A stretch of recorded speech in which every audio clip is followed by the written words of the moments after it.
नमस्कार। FM news देख रहे हैं आप। मध्य प्रदेश और छत्तीसगढ़ के बुलेटिन में आपका स्वागत है। इस बुलेटिन में आपको मध्य प्रदेश और छत्तीसगढ़ की तमाम बड़ी खबरों से रूबरू कराएंगे। सबसे पहले बात मध्य प्रदेश की करते हैं। मुख्यमंत्री शिवराज सिंह चौहान की अध्यक्षता में आज मंत्रालय में कैबिनेट की बैठक हुई। इसमें कई अहम प्रस्तावों को मंजूरी दी गई। कैबिनेट ने 730 पीएम श्री स्कूल खोलने और बुधनी में 100 बिस्तर का मेडिकल कॉलेज खोलने के प्रस्ताव को मंजूरी दी है। बड़ी अपडेट आपको दे रहे हैं। बुधनी में 100 बेड के अस्पताल के खोलने को मंजूरी मिल गई है। सीएम शिवराज ने आज बैठक की थी जिसमें कई अहम प्रस्तावों को मंजूरी दी गई है।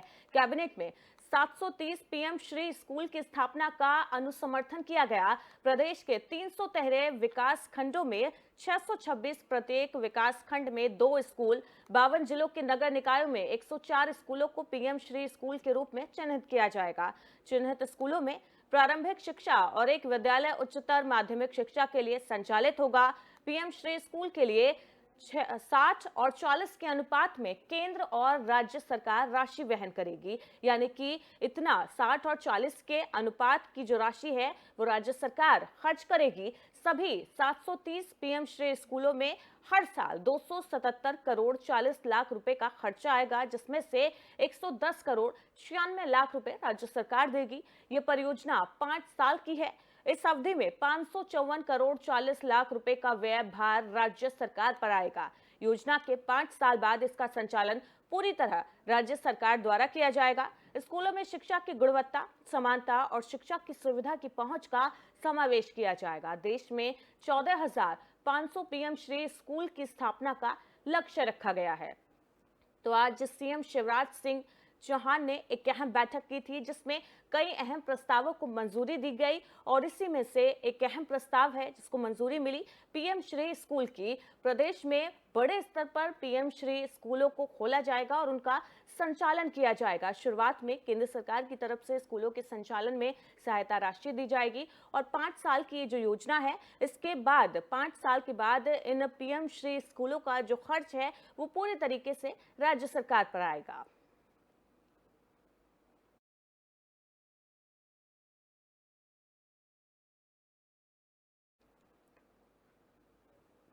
वहीं मुख्यमंत्री शिवराज सिंह चौहान ने आज कैबिनेट बैठक से पहले मंत्रियों के साथ मुख्यमंत्री लाडली बहना योजना, नई आबकारी नीति और ओला पीड़ित किसानों की सहायता को लेकर चर्चा की।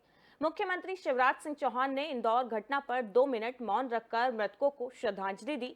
सीएम ने मंत्रियों को कहा, गेहूं खरीदी प्रारंभ हो रही है, यानी कि जल्द ही गेहूं की जो खरीद है वो राज्य में शुरू हो जाएगी। गेहूं खरीदी की तैयारी के संबंध में आवश्यक जानकारी और निर्देश उन्होंने अधिकारियों को दिए। सीएम ने कहा, किसानों की मदद करने सभी से आग्रह है कि किसानों की हर संभव मदद की जाए, उनको किसी तरीके का कोई कष्ट ना पहुंचाया जाए और प्रशासन भी इस बाबत लगा हुआ है कि किसानों को हर संभव मदद मिले। अभी 70,000 हेक्टेयर फसल को नुकसान हुआ है, वहीं 64 करोड़ की राहत राशि अभी तक आ रही है।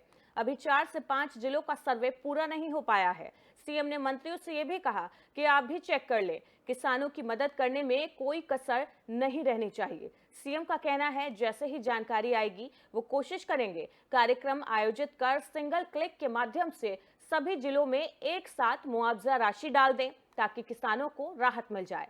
सीएम का कहना है, किसानों को फसल बीमा योजना का लाभ मिल जाए ये सुनिश्चित करना है। हमने आरबीसी 6-4 में 50% से ज्यादा नुकसान होने पर 32,000 रुपए प्रति हेक्टेयर देना तय किया है। इसके साथ ही फसल बीमा योजना का लाभ भी हमने अपने किसानों को दिया है, आगे भी देते रहेंगे और किसानों को किसी भी तरीके का नुकसान नहीं झेलने देंगे। राज्य सरकार किसानों की हर संभव मदद के लिए प्रतिबद्ध है। इसी के चलते उन्होंने आज एक समीक्षा बैठक की है अधिकारियों के साथ, जहां पर उन्होंने अधिकारियों को निर्देशित किया कि फसल के नुकसान का जो आकलन है उसका सर्वे जल्द से जल्द पूरा किया जाए और किसानों को संभव जो मदद मुआवजा राशि है वो पहुंचाई जाए और कोशिश की जाएगी कि एक क्लिक के माध्यम से आसानी से किसानों को जो मुआवजा राशि है वो उपलब्ध कराई जाए ताकि किसानों को राहत मिल सके।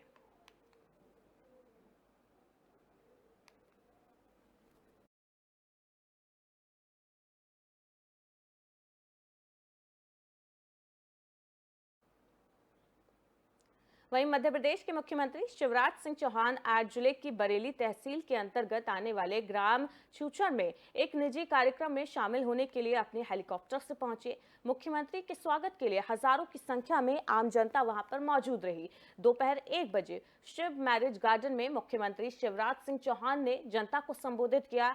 इस दौरान मुख्यमंत्री ने कहा कि वो किसानों की मदद के लिए हर संभव मदद करेंगे। राज्य सरकार किसानों की मदद के लिए प्रतिबद्ध है। और इस दौरान शिवराज सिंह के साथ उनकी पत्नी साधना सिंह भी मौजूद थी। बताया जा रहा है कि शिवराज सिंह चौहान बरेली की पुष्पलता चौधरी के निधन के पश्चात शोक संवेदना व्यक्त करने के लिए आए थे, जहां उन्होंने अपने संबोधन में दिवंगत पुष्पलता चौधरी के चित्र पर फूल अर्पित किए और चंदन सिंह चौधरी सहित अन्य परिजनों को सांत्वना दी।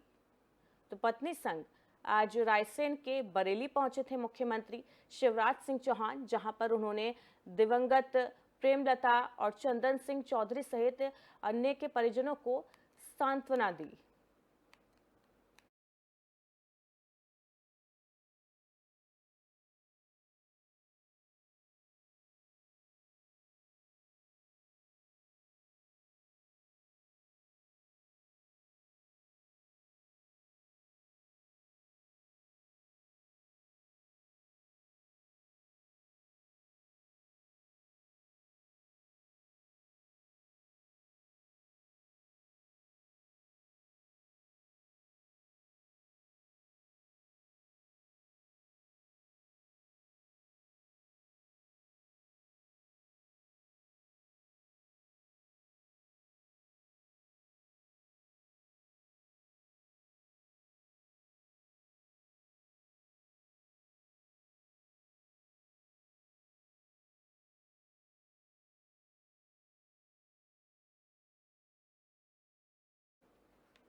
वहीं पूर्व मुख्यमंत्री कमलनाथ सिंह का एक बयान सामने आया है, जिसमें उन्होंने कहा कि मैं भी हिंदू हूं, अपने धर्म को मानता हूं, लेकिन बीजेपी नेताओं के पेट में इस बात को लेकर मरोड़ क्यों उठती है। पूर्व मुख्यमंत्री कमलनाथ ने बीजेपी पर हमला बोला है। उन्होंने कहा है, भगवा पर सिर्फ बीजेपी का कॉपीराइट नहीं है, मैं भी एक हिंदू हूं और अपने धर्म को मैं भी मानता हूं, लेकिन इस बात से बीजेपी नेताओं के पेट में दर्द शुरू हो जाता है, क्योंकि वो धर्म के नाम पर राजनीति करते हैं। भगवा पर सिर्फ बीजेपी का ही कॉपीराइट नहीं है। ये बात मध्य प्रदेश के पूर्व मुख्यमंत्री कमलनाथ ने इंदौर में कही। उन्होंने कहा कि जब मैं मुख्यमंत्री था तो किसी बीजेपी नेता के पीछे नहीं पड़ा, कोई फाइल नहीं खुलवाई, क्योंकि मैं घटिया राजनीति नहीं करता, लेकिन बीजेपी सरकार हमारे नेताओं को परेशान कर रही है, झूठे प्रकरण दर्ज करने जा रही है। कमलनाथ ने कहा, बीजेपी के कुछ जमीनी कार्यकर्ता कांग्रेस में आए थे। उस मौके पर मैंने कहा था कि मेरे संपर्क में कई बीजेपी विधायक हैं, लेकिन मेरे लिए जो कीमती है, जो जमीन से जुड़े कार्यकर्ता कीमती हैं, मेरे बयान को गलत तरीके से पेश किया जा रहा है। कमलनाथ ने कहा, प्रदेश की उन्नति अच्छा निवेश आने से होगी। बीजेपी सरकार नाटक नौटंकी से प्रदेश चलाना चाहती है। जनता समझदार है, वो आने वाले चुनाव में कांग्रेस का साथ देगी। कमलनाथ ने इंदौर में नगर अध्यक्ष का पद होल्ड पर रखे जाने के सवाल पर भी अपनी प्रतिक्रिया दी। उन्होंने कहा, सभी से चर्चा कर अध्यक्ष का नाम तय करेंगे। हमारा फोकस मंडल और सेक्टर पे है। इस बारे में सभी से चर्चा की जाएगी, जिसके बाद अध्यक्ष का नाम जो है वो तय किया जाएगा।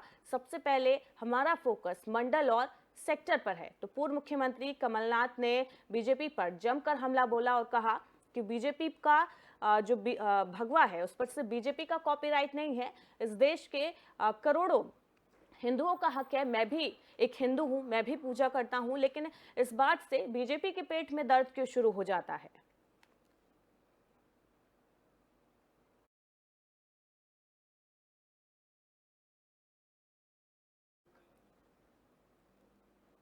वहीं बसपा के पूर्व प्रत्याशी संजीव बघेल ने एक प्रेस कॉन्फ्रेंस की, जिसमें उन्होंने बीजेपी सरकार पर जमकर निशाना साधा। इस दौरान प्रदेश प्रभारी सुनील बघेल और संभाग प्रभारी दिलीप बौद्ध भी मौजूद रहे। वहीं पूर्व प्रत्याशी ने बीजेपी पर निशाना साधते हुए कहा कि बीजेपी सरकार में दलितों, पिछड़ों, किसानों, व्यापारियों पर आए दिन अत्याचार हो रहे हैं। अत्याचार के चलते इस वर्ग में डर और असुरक्षा का माहौल बना हुआ है। कानून व्यवस्था पूरी तरह से अस्त व्यस्त हो चुकी है, जिसके परिणाम स्वरूप देहात थाने के तहत ग्राम उदोदपुरा में बघेल समाज की 14 साल की एक युवती की हत्या कर दी गई। हजारों हत्यारों को पुलिस आज तक नहीं पकड़ सकी है। मृतका के परिजन न्याय के लिए दर दर भटक रहे हैं, जिसके चलते भिंड जिले के दलित पिछड़ा वर्ग के लोग काफी भयभीत और अपने आप को असुरक्षित महसूस कर रहे हैं। आगे पूर्व प्रत्याशी संजीव सिंह बघेल ने कहा, बीजेपी के राज्य में कानून व्यवस्था पूरी तरह से ध्वस्त हो चुकी है। अपराधियों में पुलिस का बिल्कुल भी डर नहीं है। अपराधियों में पुलिस का जो खौफ है वो पूरी तरह से खत्म हो चुका है। रसूखदार और दबंग कमजोर दलित पिछड़ा किसानों और व्यापारियों को डरा धमकाकर उन पर अत्याचार किए जा रहे हैं। पीड़ितों की पुलिस थानों में कोई फरियाद नहीं सुनी जा रही है। इस चीज को लेकर 5 से 6 अप्रैल तक कलेक्ट्रेट मुख्यालय पर 2 दिवसीय धरना प्रदर्शन बसपा की तरफ से किया जाएगा, ऐसी उन्होंने जानकारी दी है।